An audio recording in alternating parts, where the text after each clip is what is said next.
రాత్రి big boss షోలో నిఖిల్ నీ దగ్గరున్న రెడ్ ఎగ్ ఎవరికి ఇస్తావని బిగ్ బాస్ అడిగినప్పుడు నేను సోనియాకి ఇస్తాను బిగ్ బాస్ అని చెప్పడం నాకైతే కరెక్ట్ గా అనిపించింది.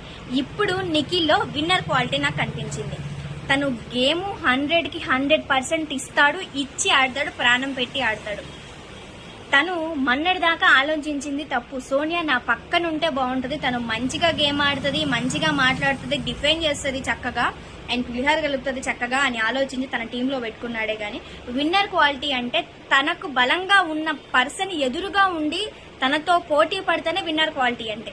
అందుకని రాత్రి తెలివిగా ఆలోచించి తనని చీఫ్ చేయడానికి చెప్పాడు బిగ్ బాస్ తో. అండ్ అలాగే కాకుండా నిఖిల్ కి బాగా హెడేక్ వచ్చేసిందండి. ఎందుకంటే సోనియా అన్నం తినలేదంటే గొడవ, ఎందుకు తినలేదని అడగలేదని, సిగరెట్స్ తాగితే గొడవ, ఇవన్నీ ఎందుకు, తన ఆపోజిట్ చీప్ అయిపోతే నాకు గొడవ లేకుండా ఉంటది అని ఆలోచించాడు. కరెక్టే కదా.